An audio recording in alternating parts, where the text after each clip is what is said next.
Welcome, friends, to Historical AF. I'm Keena. I'm Will. Hi. We are a historian and a special guest bringing you the funny and morbid historical nuggets you never knew you needed in your ear holes. This is Dogs Part 1. Ah. Yay, I'm so excited. This is Will from Fatal Fortunes Podcast. I'm so excited that you're here. I am a shameless dog mom, so I am so pumped about this theme. I'm also a dog dad, so I'm excited about this as well. The animal themes tend to be really funny, and yeah, which like I said, it's gonna be morbid, but it's gonna be morbid light. I wasn't gonna touch any like super sad stories this theme. I just can't do it. Yeah, I don't like anything super morbid about dogs or even like seeing dogs in movies dying. Like that's like the worst death in any movie. So yeah, I can't watch anything like a military dog movie. Nope, never gonna happen. Yeah. I'm sure they're good. I absolutely think some of them are fantastic movies. I just can't. Yeah. My heart can't take it. It's always like German Shepherds too, I feel like too. Like in Halloween, there's a German Shepherd that dies. In I Am Legend, that zombie movie. It's like, and I feel like I've seen some other ones, but yeah, German Shepherds need some better representation in media. They need to live. Yeah. Yeah, I Am Legend. I never watched it because I heard about the dog scene, but I used to run a teen center and the teens were like, I want to watch this movie, blah, blah, blah. I'm like, fine. And I was like, just warn me when it's coming so I can look away. And they're like, we will, Miss Keena. And then they did not. And I was just like, ah. Yeah, it was awful. I hated it. John Wick, still traumatized. And it's like in the first 10 minutes. I was like, what is this? Why did we pay for this? But dogs have a lot of really fun history, and it's going to be a good theme. So first, let's talk about your podcast. Tell everybody what it's about. Sure. So I am the co-host of Fatal Fortunes. I do it with my friend Al, and we started like developing it in November of 2020. And we just found that we were really fascinated by people who lived kind of these fascinating but tragic lives, like people like Amy Winehouse and Marilyn Monroe. We're not going to touch on them yet because we kind of want to do people that, like our friends aren't that familiar with, and even we're not that familiar with. Like, we just did an episode on Dorothy Dandridge, who was the first Black woman to be nominated for Best Actress for the Oscars in 1954 or something like that. And she lived a really, really interesting and inspiring life, but also a lot of tragic sort of hardships in her life. And she died at the age of 42, I think. And so we're kind of touching on people that, sort of lived life on the edge a little bit and sort of might have had their death come a little bit too soon, Mm-hmm. And we're kind of talking about their legacy and sort of what their lives mean to us and like what we find fascinating. And after Dorothy, which we just recorded that episode, so that'll be up on Tuesday, we're going to do Selena, which is, the Selena. And we're really kind of like, we know that has like a cult-like following, and they're so passionate about her. So we're really going to try to find as much good information about her and watch everything. And but yeah, I'm excited. I live by San Antonio, so like Selena's Bridge and her statue. Yeah. I love her music. It just like makes you feel good when you listen to it. Yeah, she is a legend. And we found that there's a lot of themes in even in the episodes we've done. We did an episode on JFK Jr. and Carolyn Bessette Kennedy and Princess Margaret. And, those were kind of our modern royals that we did, but we're going to do like a lot of artists and musicians and stuff. There's definitely themes about people that steal the show. They're all like scene stealers, and then there comes a point where they kind of, have a like sort of dark fall in their life, and then they kind of rise up again, reclaim their life, and then it cuts short. And like, that's a theme that we're finding is that, when they lose a lot, they try to reclaim and get back on top of things, and then, it ends, and it's really sad, but they have legacies, and that's why it's good to talk about it. Yeah, that's what I love about so many history podcasts coming out, but it's just like different takes on history and just ways Yeah. of presenting them that are so fascinating. I just love it. So what got you into history? I don't know. I mean, I've always just been really fascinated by like human history, by like really like interesting stories. And I mean, I work in the entertainment industry and I like the history of like actors who I really admire and artists and also some spooky history too. I'm not like too much of a true crimer, but I do have like occasional bits where I'll binge watch like a true crime Netflix series or I'll do like a deep dive, like so I'm an occasional true crimer, but when it's good, it's good.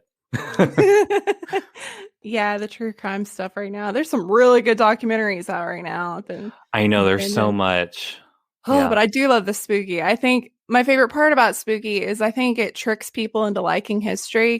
Do you like spooky conspiracies or like the, weird stuff? Yeah. Couldn't think of words. Jesus, Keenan.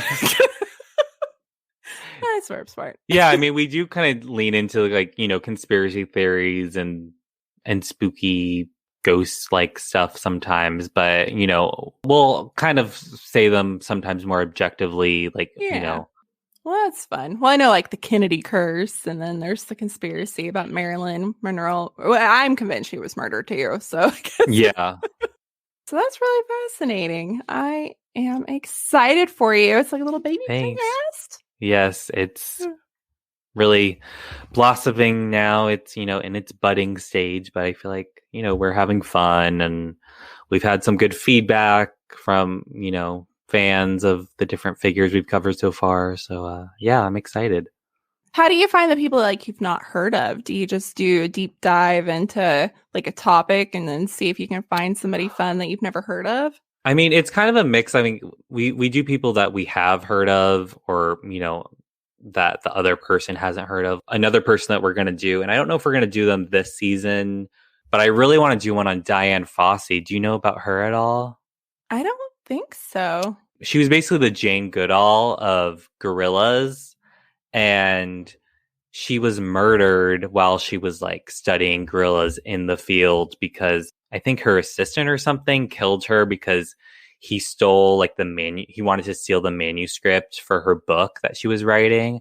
And it's Oh like this man. whole, it's like this really, bizarre, crazy story. And I feel like a lot of Wow. people don't know about it. There was a Sigourney Weaver movie that she played her.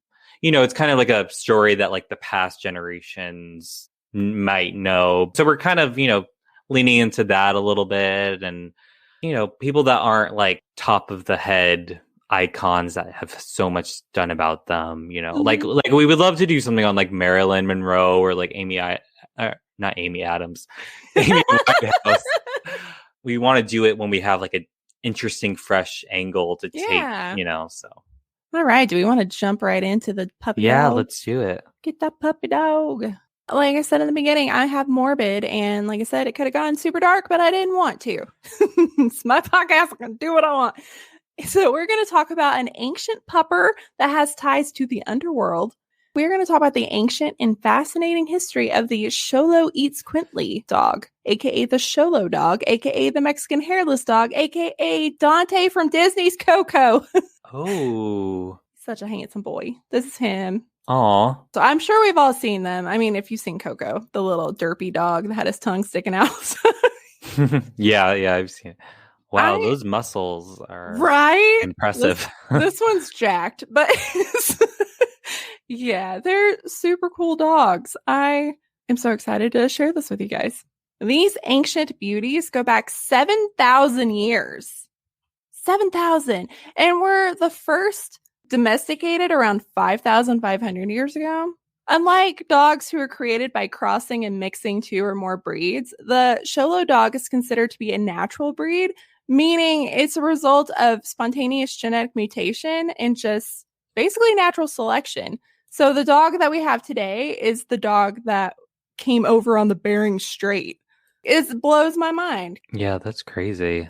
Archaeological evidence suggests they accompanied the first humans to cross the Bering Strait from Asia, where they moved around to the jungles of Mexico, where they did really well because they're naked puppies and with the heat and stuff, it worked out pretty well for them.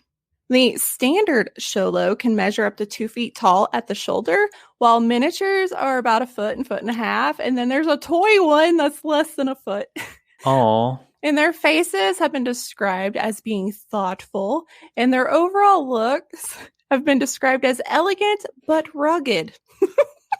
Which they are kind of sleek. Like, they got the muscular bodies, but their face is a little rugged. They got the little hairs.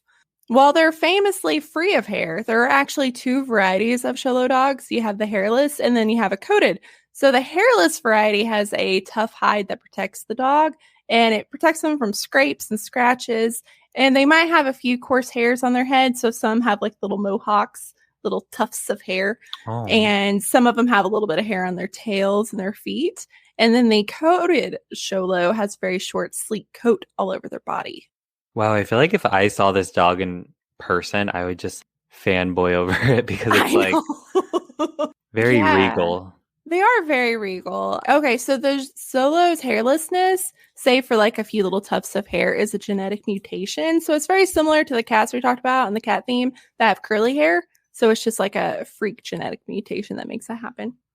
And like the cats, because of this mutation, it makes them pretty much hyperallergenic. Oh, well, that's good. So they're like super popular now. Like they're making a resurgence because, they don't have any allergens. Right. Which would be nice. I just recently found out that I have an allergy to dogs. And I was like, well, that sucks. Oh.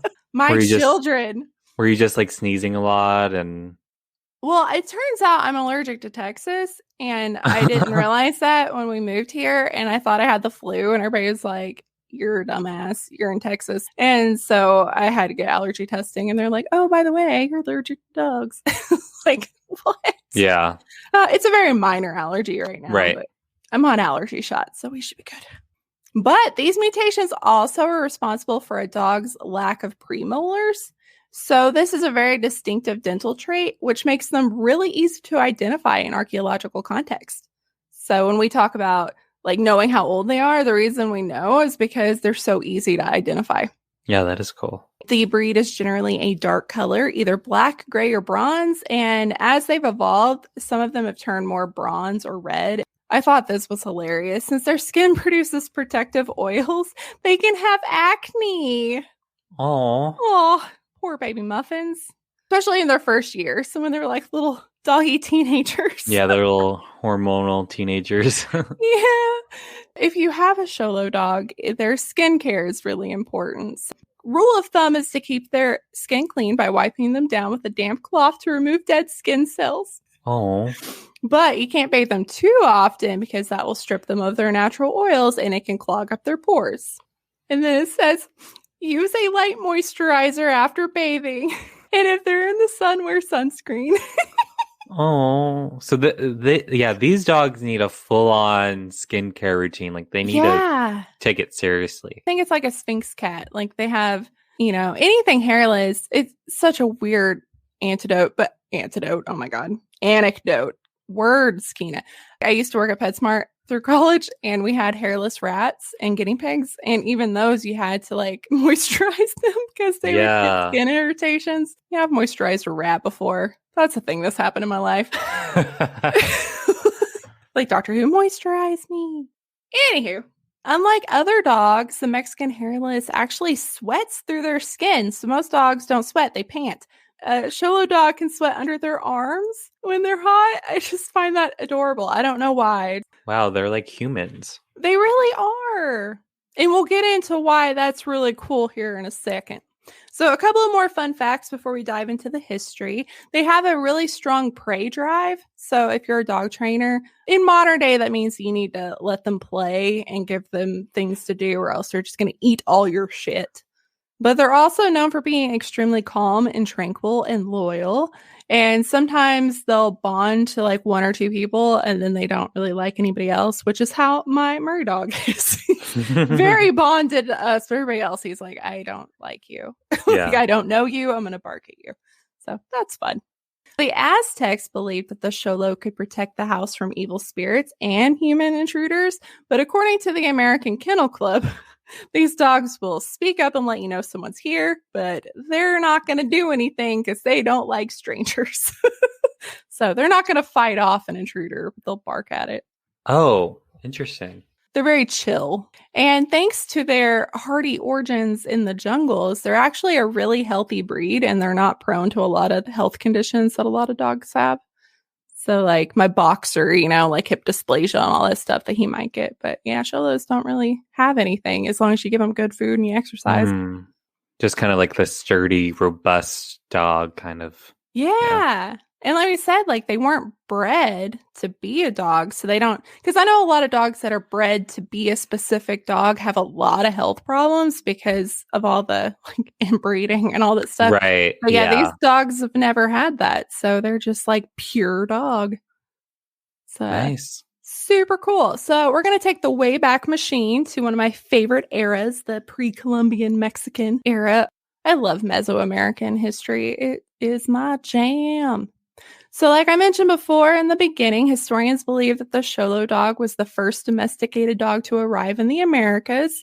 According to the Xoloitzcuintli Club of America, zoologists have recently stated categorically that there have been no wild canine in America which could have been the ancestor of any domestic dog. Yeah, it's really interesting to learn the origin stories of different breeds and, just dogs in general.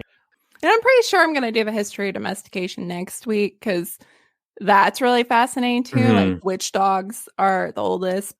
There is a wealth of evidence that suggests that, before colonization, pre-Columbian cultures like the Aztec, Toltec, Colima, and Aztec held the Xolo in great esteem. They were used medicinally, and we'll get into that. They had religious significance, and their little naked appearance was super important. There's evidence that they actually had like lotion-like ointment to help maintain the dog's nude state. Oh, that's really nice that people did that for them back then. Yeah. So it'd keep them all naked, but keep their skin all great. And apparently the recipe was lost to history, but they know that it exists because, especially Maya in particular had a really great written history. Keep the dogs naked. So the name derived from two words from the Aztec language, Nahuatl. Nope, that sounds okay. Hillbilly out. Nahuatl. So Xolo is from Xolotl, the Aztec god of like a lot of badass stuff. So lightning, fire, death, all the good stuff. And he's actually depicted as a dog-headed man in their mythology. And the second word is Quintly, which means dog. So it just essentially means that god's dog. And together, the Xoloitzcuintli means he who snatches his food with teeth, sharp as obsidian, i.e. dog, and who is representative of the god Xotl. Yeah, that's a really meaningful, complex name packed in there. Yeah. So Aztec and Maya civilizations looked to the Xolo doggo as a healer. Their fur-free bodies were heat conductors, making them kind of like an ancient hot water bottle for the ill and the elderly. Oh. There were so many accounts of how they helped rheumatism. So yeah, if you have arthritis and you have a heating pad on you, sure, you're going to feel better. And since they just conduct so much heat, people are like, fuck yeah, give me that dog. I would take one in a heartbeat.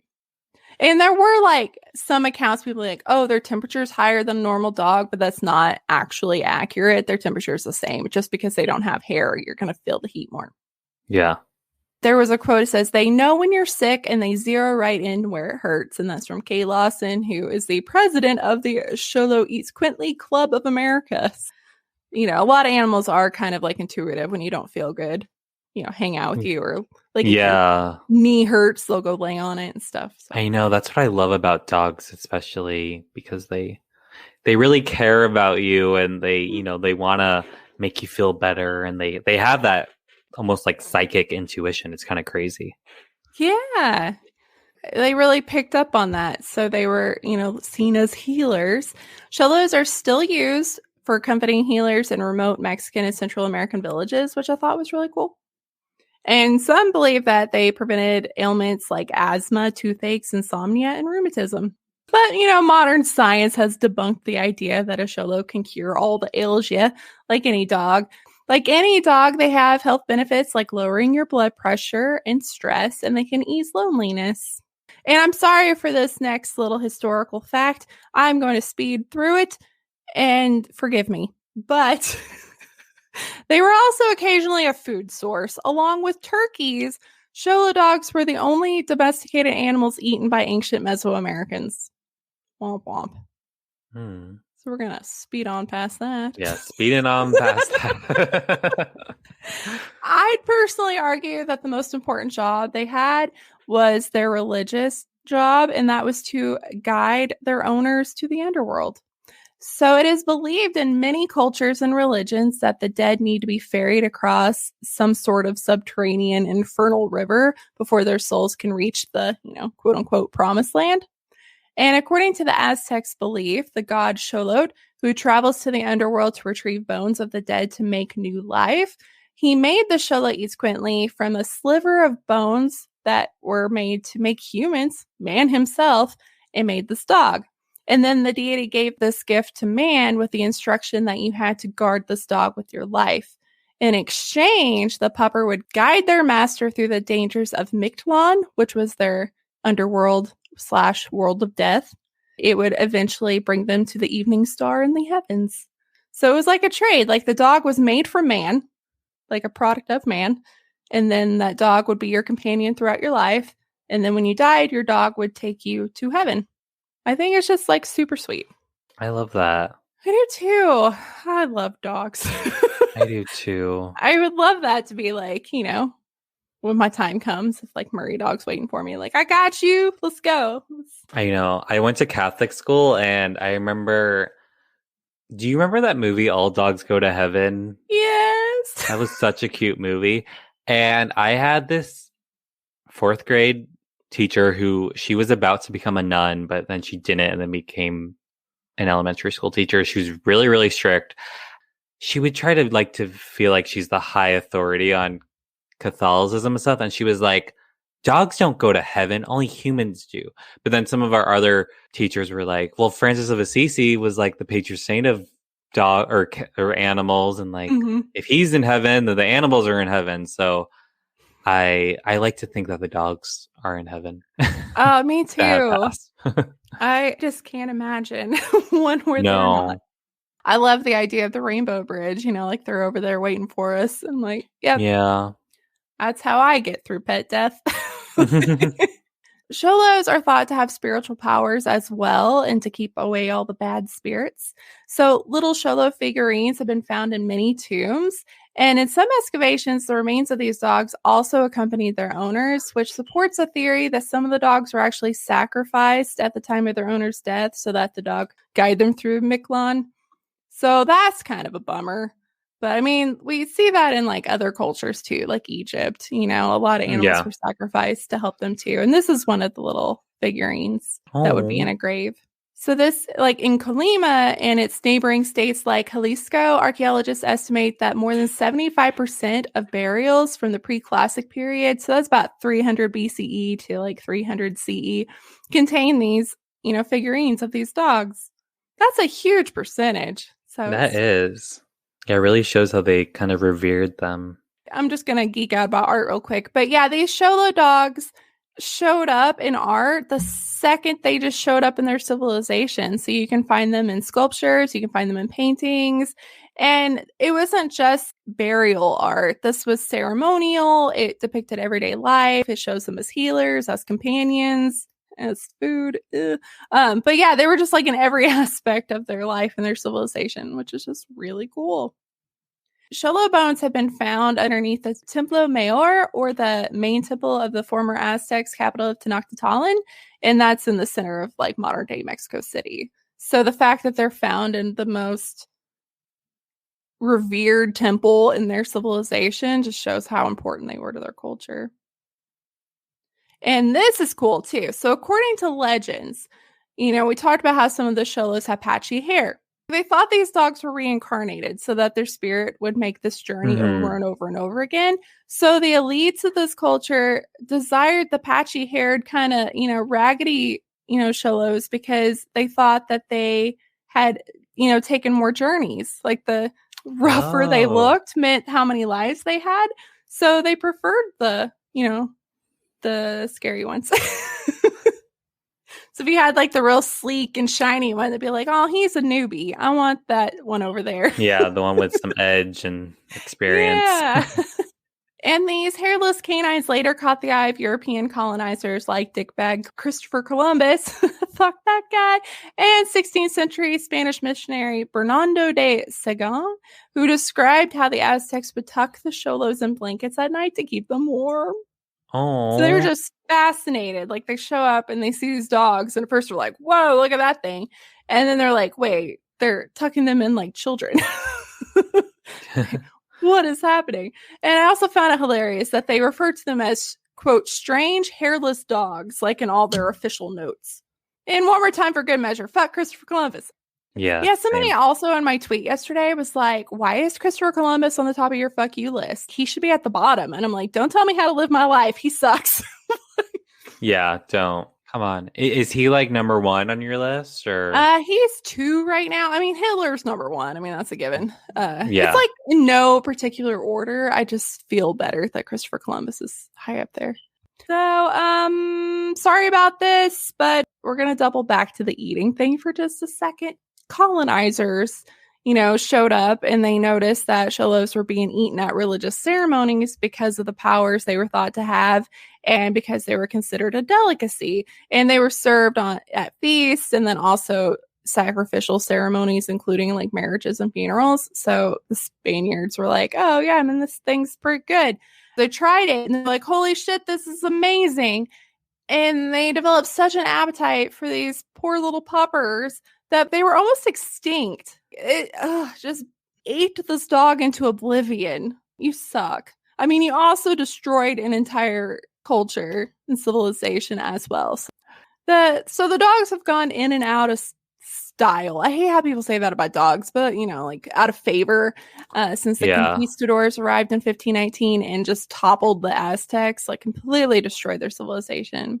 So there was a small resurgence in 1887, which was the first time the breed was recognized by the American Kennel Club. Except this time they called them Mexican hairless. They didn't call them by their actual names. There was this dog named Me Too, who was the first Xolo registered with the AKC. And after that first flush of interest, little was really heard about the breed for a while.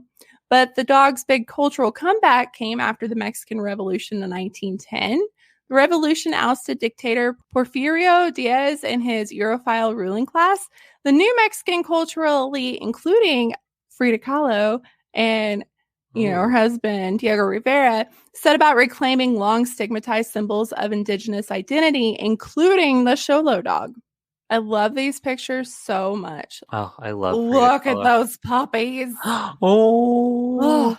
Kahlo and Rivera can be seen posing with their little puppers and so many photos. So there's like black and white photos of them just hanging out, but they had a whole bunch of them. He kind of looks like a seal. Yeah, he kind of does there. Oh my gosh. Little sea puppy.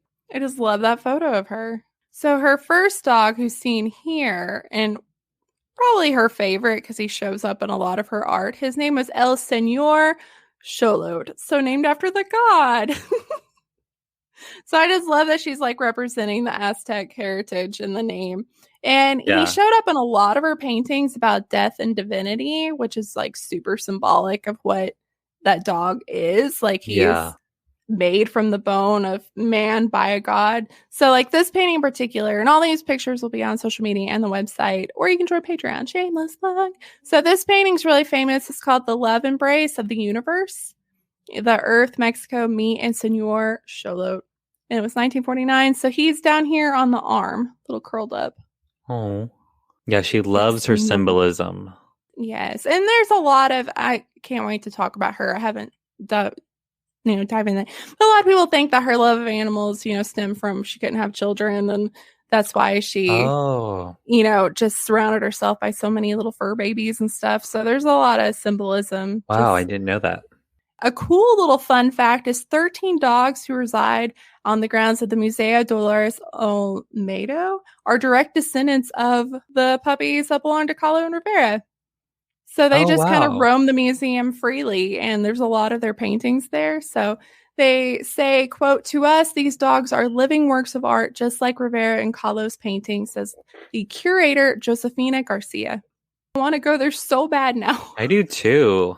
So, of course, she was very fashionable. Everybody wanted to be like her. So because they had these, it was another spike. Everybody wanted a Xolo dog for a while.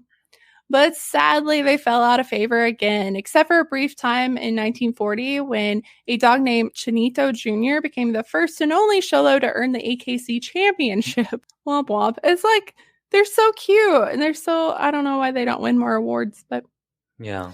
And the breed was first recognized by the Mexican Kennel Club on May 1st, 1956. Prior to that, the breed was only known to the remote parts of Mexico and Central America. And the Archduchess Felix of Austria, better known as the Countess Lascelles de Premio Real, was a driving force behind the 1955 expedition led by Norman Pellman Wright into the Colima jungle in order to find these dogs and then reintroduce them via an organized breeding program. Sadly, they nearly disappeared again after this, so much so that the AKC actually deregistered them in 1959, which I wasn't even aware they could take a dog off that list. The breed might have disappeared altogether, but fans have brought it back from the brink of extinction. Xolos have become cool again in the 21st century, and it's a dog of choice for like 20 and 30-somethings that are really proud of their Mexican heritage. So kind of like Frida Kahlo and Diego Rivera, like this dog symbolizes their heritage, and people want them because they're like really just uniquely Mexican. Yeah. Like their history is just so incredibly enriched in their culture. So approximately 30,000 are known to exist worldwide now. The American Kennel Club brought back the breed into the fold around 2011, and the Xolo currently resides at the intersection of like rarity and popularity. So they're super rare still, but they're super popular again. Mm-hmm. And they were designated the official dog of Mexico. And now they're recognized by all the dog kennel clubs. Tijuana soccer team has named their team the Xolos. And it's their little mascot. And they have their little heads on the logo, which is just adorable. Oh, I love that. And of course, like I mentioned in the beginning, the Xolo was featured in the Disney Pixar 2017 movie Coco, where he helps guide him through the underworld. Does it make sense now? It does. It didn't click until... Yeah, it didn't click because I love that movie and I cry to it quite often. Yeah, now that I'm thinking about it, yeah, he was his guide. I was like, oh, it's so cute. Like I said, again, they're having another revival because they're hypoallergenic and those are super hot right now because everybody has allergies. But the only downside is that in recent American mythology, Xolos have been connected to the chupacabra, which is, a figure in Latin American folklore that preys on farm animals. So chupacabras probably don't exist. It's probably just a dog with mange, but, urban legends and whatnot. But sometimes somebody might mistake them for a chupacabra and accidentally kill a Xolo dog. So PSA, don't hurt these sweet baby angels.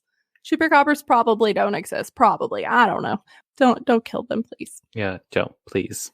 So anyway, that's the history of the Xolo dog. Wow, it's really fascinating. And I love how there's so much history to the Xolo dog, but it's also like the history is enriched with culture that really reveres it and has a spiritual element to it. And, and there's so many. Yeah, it's amazing. It's really fascinating. Yeah, and the Aztec culture is the most recognizable for this, but there are instances in the Maya culture, like the Codex of, Dresden?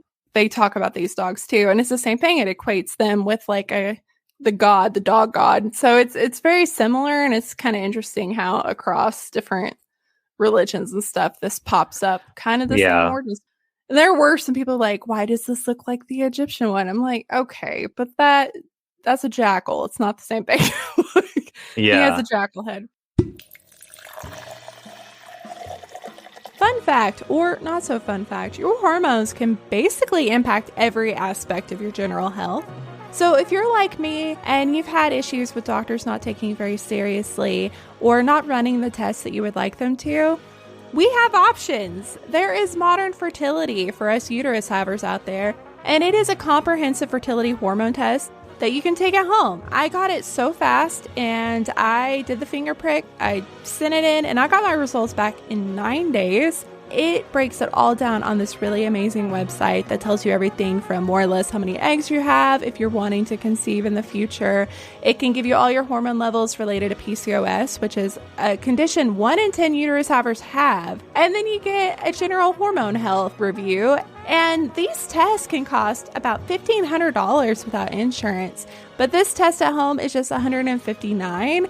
And you don't have to go anywhere. You don't have to wear pants. You don't have to talk to another human. I was sold, obviously. For me personally, I got the results back and I was able to print out a packet and give to my doctor and tell them that I had concerns about PCOS. And they looked at my results and they're like, yeah, you're onto something. So they got me a referral to an endocrinologist that officially diagnosed me after running a couple of more tests to kind of dive in a little bit deeper for their liking. But I found out that not only do I have PCOS, I am insulin resistant, which is why I was having so much trouble losing weight. Insulin resistance just kind of dumps sugar and makes your body hold on to fat. So the more cardio I was doing, the more weight I was gaining, and it was really frustrating. So this test was really the first step into figuring out kind of a problem I was having, and it was the first step in me being able to fix it. So I couldn't recommend it more. And my experience is more about finding out how to be healthier, but it's also amazing if you are wanting to conceive in the future or now to kind of get an idea where you're at. 1 in 6 couples are going to have trouble conceiving, so it's very common, even though it's not really talked about enough, I don't think. But with this first step, you can kind of get an idea where your hormones are, how likely it is that you're going to conceive, if you might need to go see a doctor. So it's definitely something to consider if tiny humans are in your future, or if you're like me and you just want to be healthier and you want to know what's going on inside your body. So if you would like $10 off your Modern Fertility Kit, go to modernfertility.com/historicalaf. Once again, that is modernfertility.com/historicalaf. So I didn't really know what to do at first, but I was like, you know what? What about dog actors? Because I feel like dog actors lived really weird lives. They were celebrities, that's not normal for a dog to just be in a movie, to have a call time, to, be paid sometimes more than the actors, as we will get into. Oh, wow. So this is Beethoven. We all know and love Beethoven, I hope. If you don't know, he was a big dog in sort of like the 90s, I would say. Those movies came out. The real Beethoven, the actor, is named Chris. Dog named Chris. And I love that. So once Chris was cast, I don't know too much about Chris's backstory. I couldn't find that much, but Chris was cast in Beethoven as sort of the main one because, there were some other stand-ins for Beethoven. And the dog trainer, Carl Miller, was hired to work with Beethoven and, train the dogs. And Beethoven kind of had to, be trained to act untrained, to be rambunctious and a ferocious eater and, being really agile. And, St. Bernards, they're not actually really like that as their breed. So they kind of had to train them to be a little crazy. The training, it wasn't, about being super disciplined and whatnot. It was about being, kind of just a hectic dog, which is really fun. Yeah, you never think about that. The movies having to be trained to be a bad dog, act really bad, but on cue. Yeah. Yeah, and I'm going to be going through different dog actors. So this is just the first one because I feel like this is the first dog actor movie that really centered on a dog that I remember growing up. And Chris was so successful. And of course, if you've seen Beethoven, you've probably seen Beethoven 2, which is, I think, just as good. And Chris also starred in the sequel. I'm sorry, I keep laughing. It's just his name being Chris. It's just too much. I love it when people name their dogs like Ted and Chris. Yeah. Oh, it's too fun. Yeah, it's pretty funny. And Chris sadly passed away shortly after filming the sequel, but after filming the sequel, he enjoyed retirement with the trainer, Carl, and his family. So he had a good life. And as you Aw. will see in this segment, there's a lot of the trainer has just become so close with the dog actors. It's really unbelievable. And they kind of cement this lifelong bond. And it's really sort of inspiring. And some other facts, 8 additional dogs worked as stunt doubles and understudies for Chris. Oh, wow. And 16 puppies of various sizes played the role of Beethoven. Oh. Beethoven walked so Marley could run in Marley and Me. And we're going to get to Yeah. Marley. Oh, that movie wrecked me. Oh, so good.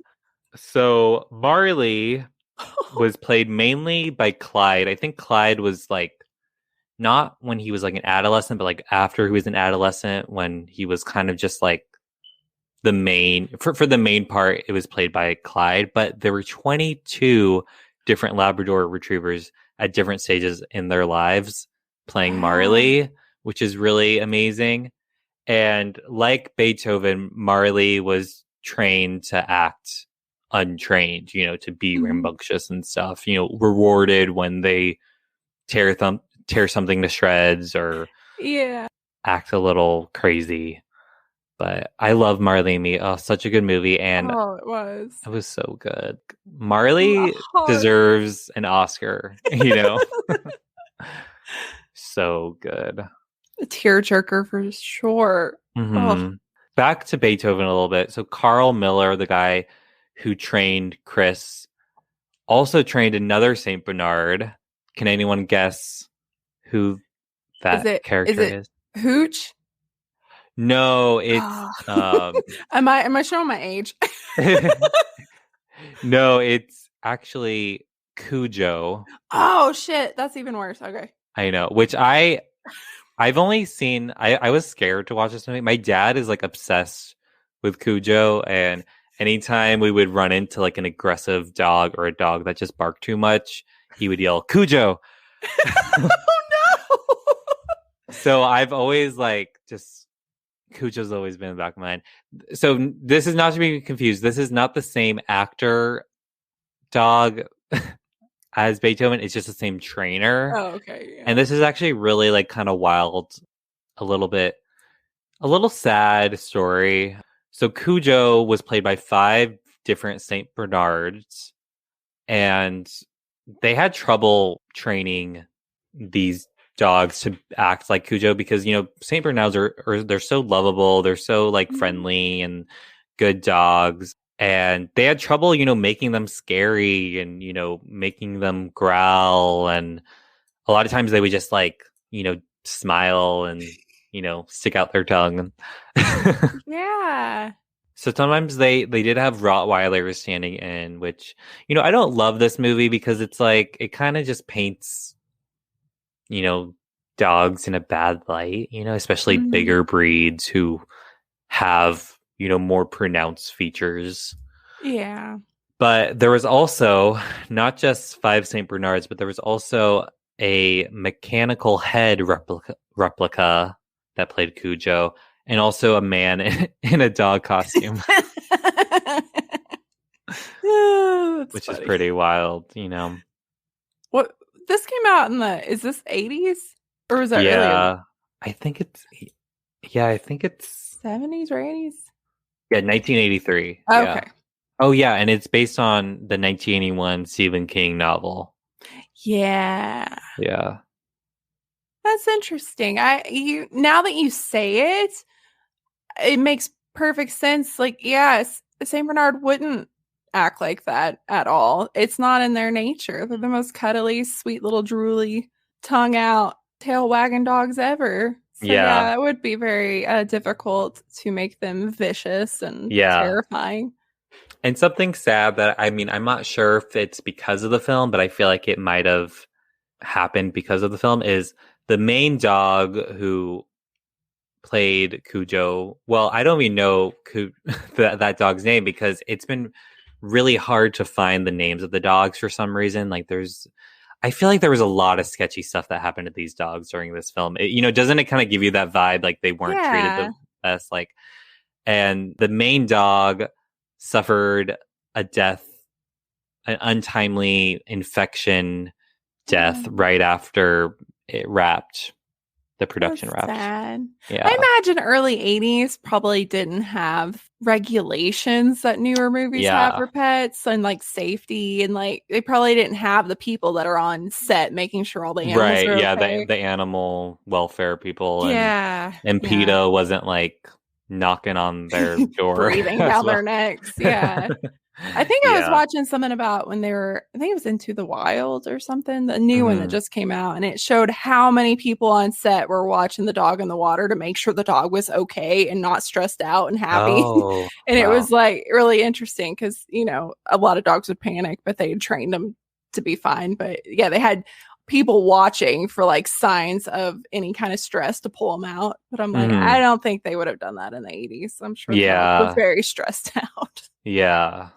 And I mean, it's kind of sad. Like, I feel like they wanted to like stress out the dogs too, because they had to get this performance out that they're not sort of predestined, or, they're not used to doing. They're not used to being this aggressive. So I feel bad for those dogs. But anyways, moving on to happier times. Yes, we go to the sentimental Lassie, which we all love. Timmy's in the whale.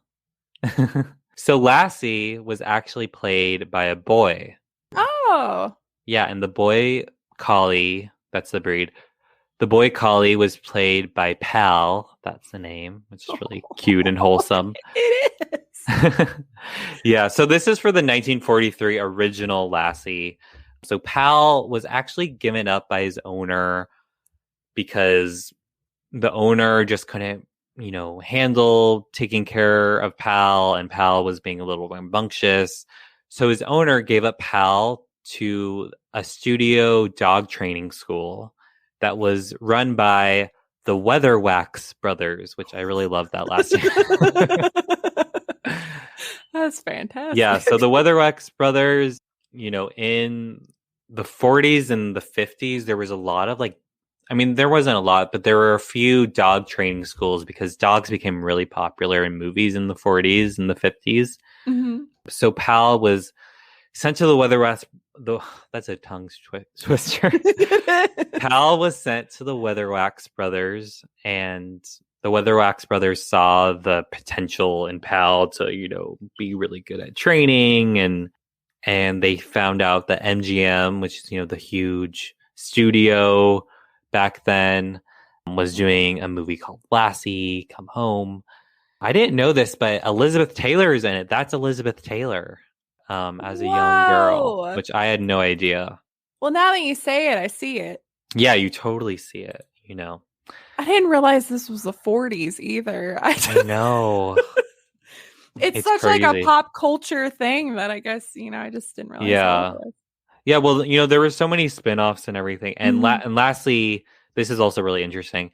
In the spin-offs in the TV show and, the other movies, Lassie was played by a direct descendant of Pal. So it's all in the family. Yeah. Isn't that pretty special? Cool. Yeah. That is a fun fact. Yeah. And also another fun fact, which I think is pretty fair, and I'll get to that in a second, but Pal actually earned more than his co-star Elizabeth Taylor. Oh, no! Yeah. But Pal is the star. Pal is the protagonist. So I feel like Pal deserves the money, right?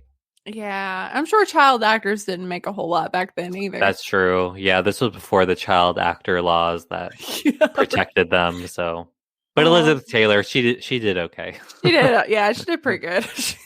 So Pal lived with Rudd Weatherwax until the end of Pal's life at the age of 18, which is, pretty long life. And he died in 1958, and he's buried on the Weatherwax Ranch, which I don't know if that still exists. I'm going to look that up. But that's cool. That is a really long life for a puppy. I like that. Oh, wow. So the Weatherwax Ranch grounds, they're actually in North Hollywood, Los Angeles, California, which is, a 30-minute drive away from me, so I should go Oh visit yeah. and try to search for Lassie's grave. Yeah, send pics.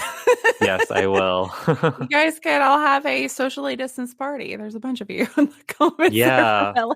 Yes, we will go to Lassie's grave and share our favorite memories. So do you Heck have any yes. favorite like memories from any of the dog actors that I've mentioned so far? I mean, I'm sure the ones I'm going to mention in a second you'll like too, but any like favorite dog actors on the top of your head? So far Beethoven's probably the most. I don't think I know I watched Cujo, but my mom is a Stephen King freak, so like, I know I saw that, but yeah, I didn't even remember he was a Saint Saint Bernard. Bernard. Yeah. Yeah. So far Beethoven's the only one that I've like watched repeatedly. Right. Yeah, I'm kind of the same. I mean, I watched Marley and Me too because, I was like Oh yeah, very Marley. melodramatic in middle or not middle. I think I was like in high school when that came out, but I was very melodramatic and yeah. I saw it once, but I cried so hard that I haven't. I know it's gut Some wrenching. movies I just can't watch twice because they're so sad. Yeah. But it was a beautiful movie. And I think it Yeah. really beautifully shows what it's like to have a pet and spend your life, their entire life. Totally. Yeah, and I Yeah. feel like we haven't had a movie like that, and I think that was a really really Yeah. powerful movie. Yeah. I mean at least like in the recent years. Oh, So Hairball. now we have Air Bud, which was another like childhood favorite. I feel like Beethoven came first and then Air Bud, and I was obsessed with Air Bud. Like I've seen I mean, I haven't seen the recent ones because I know they kind of brought it back, but I've seen like Mhm. most of the Air Bud movies. Oh And man. That was 90s, right? Airbud? That was yeah, yeah, like late late 90s. 90s. Yeah. So Air Bud was actually played by Buddy, which it's pretty fitting. And Buddy was found wandering in the woods of the Sierra Nevada mountains. Oh my Right? Isn't gosh. that crazy? Oh, a little Yeah. rescue. Yeah, That yeah. So you kind of see a theme. Like there's a lot of these star actors, they kind of started from nothing. They had no one and they found oh. their voice and their talent, which I really love. And so Buddy found his trainer, Kevin D. I'm gonna butcher this. Buddy found his trainer, Kevin DeCiccio, and after finding Buddy while on a camping trip, Kevin brought him home in 1989. So Oh. he's known for his original iconic performance playing basketball while being a golden retriever in Air Bud. Quite a talent. Yeah, and Basketball's hard.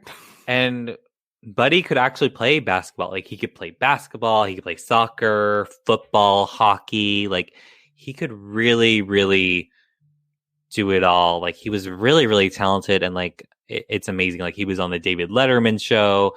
He also played. Oh wait, this is a good question for people listening and for you. He played a very famous TV dog on a family show from the 90s. Can you guess? But only one episode, but it's a golden retriever. Can you guess who it is? The Full House? Yep. Yep. Oh, okay. Yeah. So he played Comet in an episode where Oh. Comet was playing basketball. Yeah. Oh, I think I And watched every one of those. I know Full House was so good. And I think they Comet. have like Comet 2.0 in the Netflix reboot. I can't remember what his name is, but they Oh kept it yeah, going. yeah, yeah. They did bring a Comet. I think they were like supposed to be a descendant of Comet. I'm not sure I think exactly. so. Yeah. Yeah. Oh, what a sweet little boy. Look I at know. him. I love these movies. They're so fun, and I feel like there's been a decline. I mean, obviously with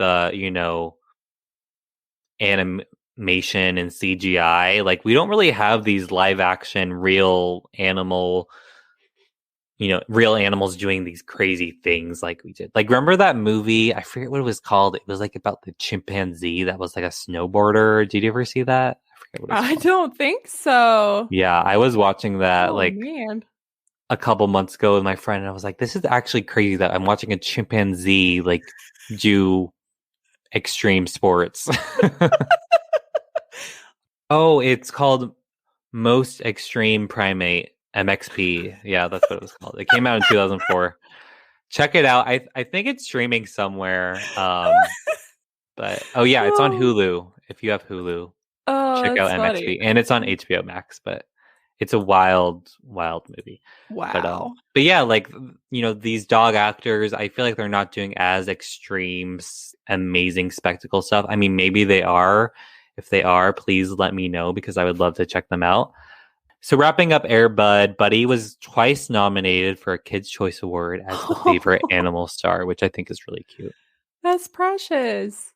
Okay, so up next we have a dog that loved to wear pink. Oh, It's Bruiser from Legally Blonde. Oh, I love that movie. I know, so good. I love Bruiser. He's so cute. So fashionable. Yeah, totally. So I couldn't find too much information about Bruiser's growing up and everything, but he was just a groundbreaker. I feel like for Chihuahuas, especially, I feel like Chihuahuas became really popular after this movie, and he gave some Chihuahuas some good representation. He was also trained by the same trainer that trained the Chihuahua that was famous for the Taco Bell commercials. Oh, yeah. Yo quiero Taco Bell. Yeah. But young people don't even remember that commercial. Yeah. Bruiser formed a really close bond with Reese Witherspoon, and really, really well-trained, smart animal. And his real name is Mooney. Oh, Full name is Mooney Doogie. And he sadly passed away in 2018. And Reese did a really amazing tribute on Instagram, and she said, "With a sad heart, I have to let all the Legally Blonde fans know that Bruiser Woods, also known as Mooney, passed away yesterday. He was a sweet little Chihuahua who was very loved. I will never forget all the days we spent together. I'm sure his tail is wagging in the sky, sending love to his trainer, the wonderful @Tail Sticks." That's their Instagram name. Oh, really sad. Sweet. I know. I'm sad he's not going to be in the new sequel because they're going to do a Legally Blonde 3, which I'm really excited about. Plus, yeah, he was like the first Chihuahua that's just like the dressing up and the bags, and yeah, that was really big after that. Everybody wanted like a dog you could carry around and dress up. Yeah, definitely. I feel like he definitely probably. I mean, this is like. I totally see the connection between like this and like Paris Hilton. I feel like Paris Hilton must have loved this movie because you could totally see the influence. Oh, it's true. Yeah. And Bruiser, I didn't research much about this, but Bruiser is also a character in Legally Blonde, the musical, which if you haven't checked out is really, really fun. And they do have a little Bruiser running around in that. Oh, I love that. Okay, so next up we have. Now, this is a dog that I'm not super familiar with. Like, I haven't seen the movies, but I've definitely seen him. So this is Uggy, and he was in Water for Elephants and The Artist. And The Artist was that like black and white silent film that won the Oscar a few years, like 5 or 6 years ago. I'm not sure. Maybe it was like more than Time that. has no more meaning. Yeah, no more meaning. Okay, I do remember him from Water for Elephants. I really like that movie. Yeah, so he's a Parson Russell Terrier, and he again was rejected by his 2 owners. Oh, he ended up 2? He had 2 owners, and he almost ended up in a shelter actually. And he was adopted by trainer Omar von Mueller, who recognized Uggy's intelligence, fearlessness, work ethic, and willingness to learn, which is really, really amazing because he just saw the star quality. And he does have that star quality. Like, he has a little bow tie on. He's so handsome. Yeah. Like many up-and-coming actors, his first work was in commercials and minor roles and, little short films here and there. He was a working actor. He really, tried his best and persevered. And His breakout role was in Water for Elephants, where he starred alongside Reese Witherspoon, who we just talked about, Yeah. and Robert Pattinson, and he played Queenie. And yeah, he really stole the show in that movie. In 2012, that was okay. So that's when The Artist came out, and he got the opportunity to star with human actor, not dog actor, Jean Dujardin. I probably butchered that. In The Artist, which is an homage to silent films, and he plays the loyal companion of the main character, Jack.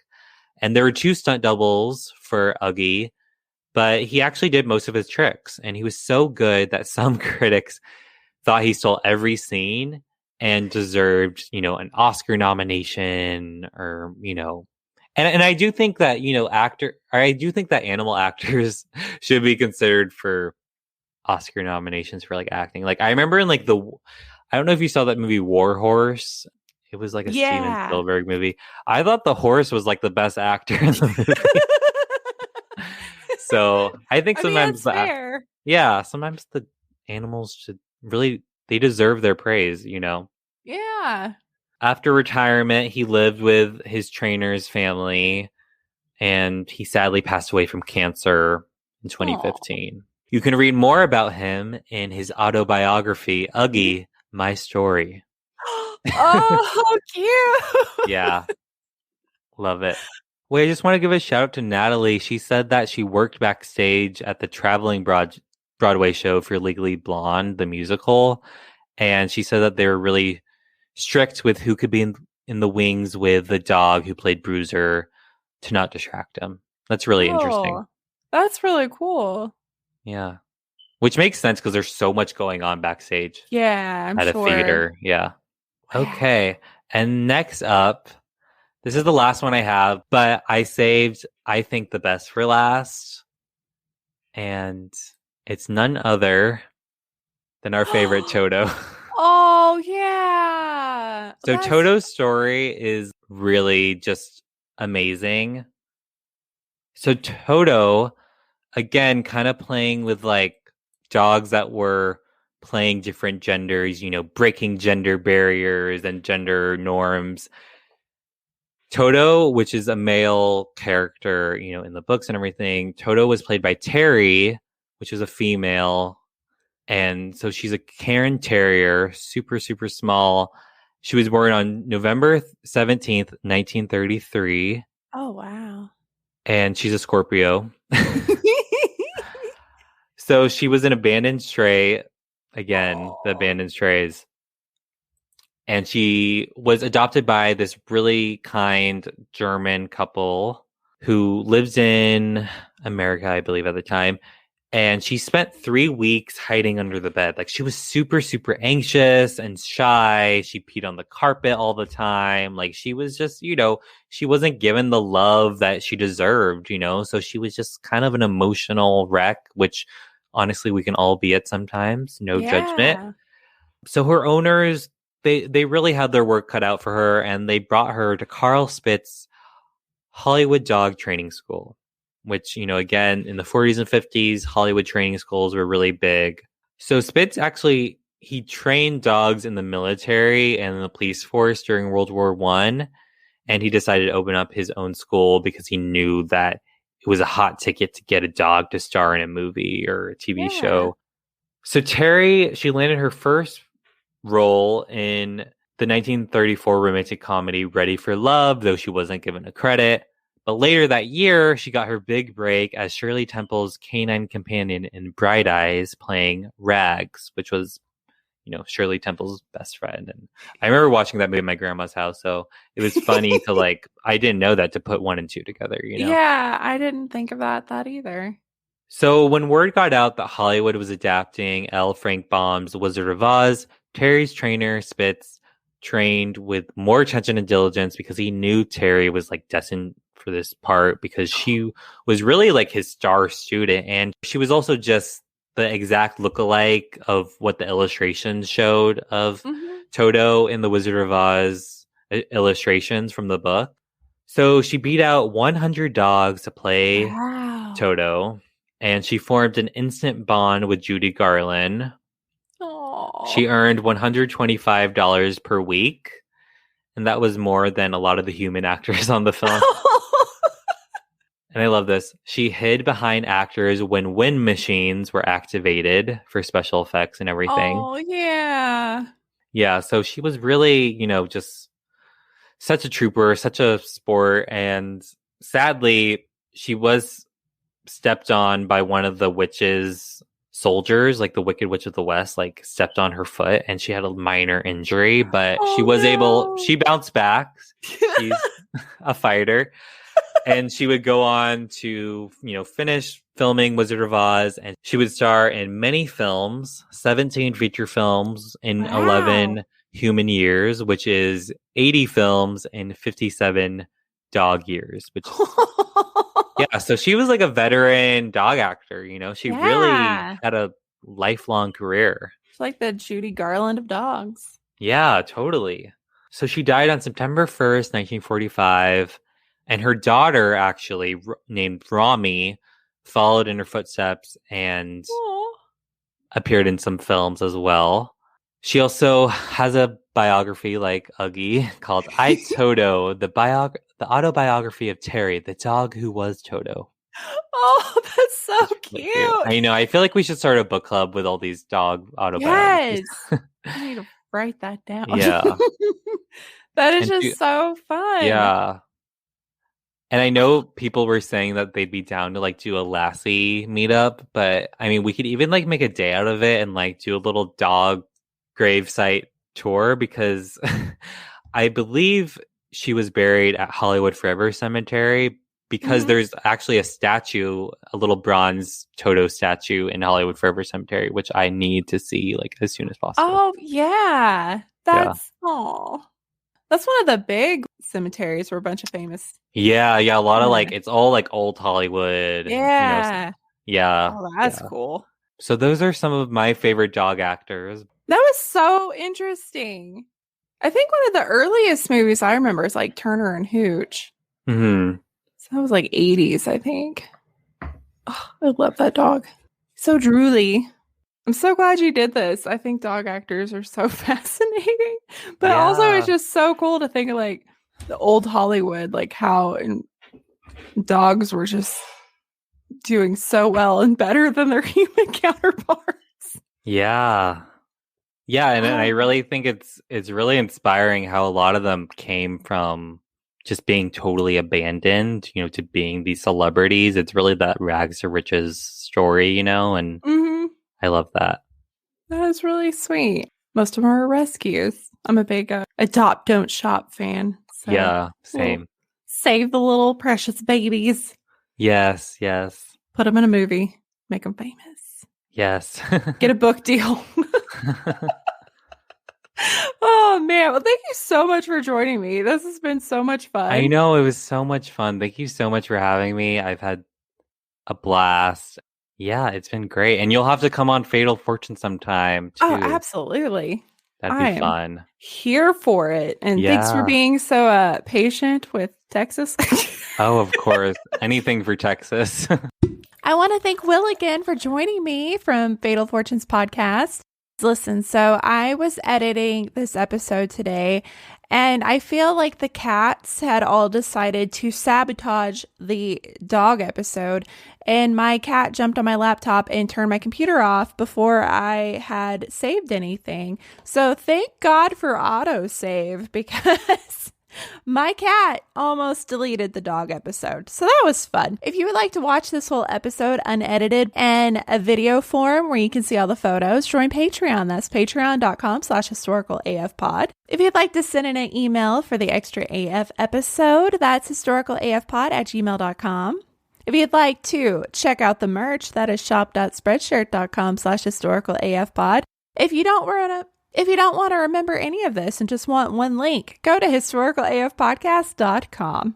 We are also kicking off a new extra episode called Nerdy AF, where I have guests come on and just geek the fuck out about something they love, like history or people they discovered, places they've been, something they've experienced. So if you're interested in guesting in that, send me an email at historicalafpod@gmail.com.